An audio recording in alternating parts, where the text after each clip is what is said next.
Assalamualaikum warahmatullahi wabarakatuh. Saya Felistiana dari kelas AB SIP. Di sini saya akan mereview bab 12 mengenai instrumen pasar modal. Obligasi adalah surat utang yang diterbitkan oleh perusahaan atau pemerintah dalam bentuk nominal dan dalam jangka waktu tertentu. Dengan kata lain, obligasi merupakan surat utang jangka menengah panjang yang dapat dipindah tangankan, berisi janji dari pihak yang menerbitkan untuk membayar imbalan berupa bunga dan melunasi utang pokok dalam jangka waktu tertentu. Adapun karakteristik dari obligasi terdiri dari 5. Yang pertama, memberikan kepastian return berupa kupon. Yang kedua, tidak memiliki kepemilikan. Yang ketiga, dapat memiliki jaminan atau tidak. Yang keempat, memiliki hak opsi. Yang kelima, memiliki jangka waktu.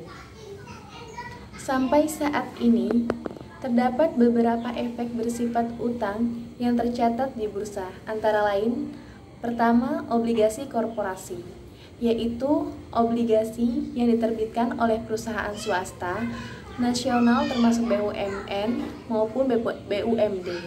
Yang kedua, suku adalah efek syariah berupa sertifikat atau bukti kepemilikan yang bernilai sama dan mewakili bagian yang tidak terpisahkan atau tidak dapat terbagi.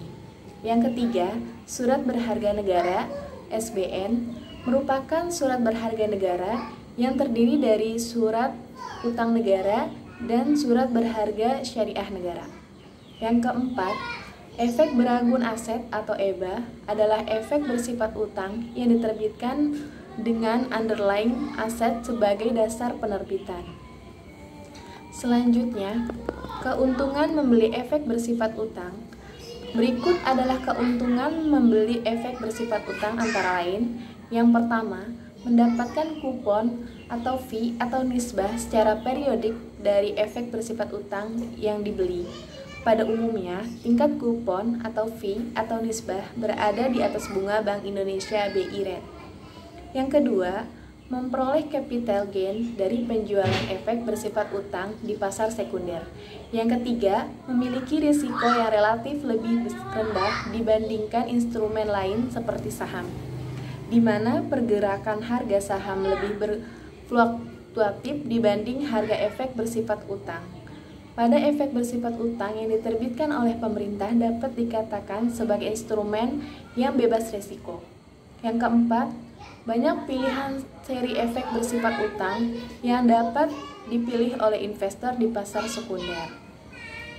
Baik, selanjutnya jenis-jenis obligasi. Jenis-jenis obligasi terdiri dari 2. Yang pertama, obligasi pemerintah. Yang kedua, obligasi korporasi.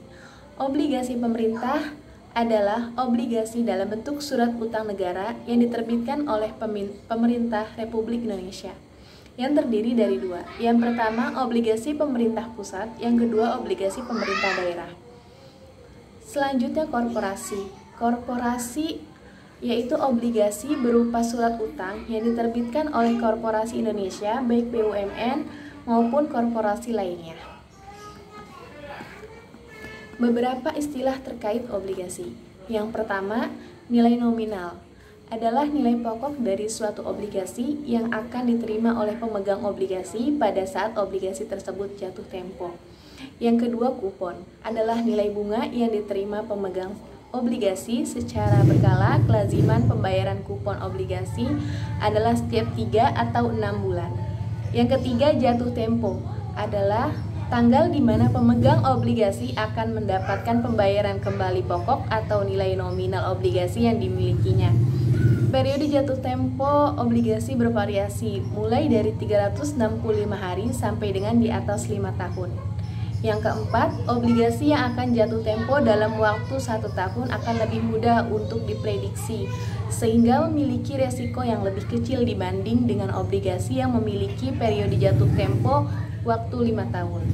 Secara umum, semakin panjang jatuh tempo suatu obligasi, semakin tinggi kupon atau bunganya. Yang kelima, penerbitan. Mengetahui dan mengenal penerbit obligasi merupakan faktor sangat penting dalam melakukan investasi obligasi retail karena dapat dipergunakan untuk mengukur risiko seperti adanya kemungkinan dari penerbit obligasi tidak dapat melakukan pembayaran kupon atau pokok obligasi tepat waktu. Selanjutnya, keuntungan membeli obligasi korporasi. Yang pertama, memberikan pendapatan tetap berupa kupon atau bunga. Yang kedua, keuntungan atas penjualan obligasi capital gain. Oke, sekian review dari saya. Apabila ada kekurangan, saya mohon maaf. Terima kasih. Assalamualaikum warahmatullahi wabarakatuh.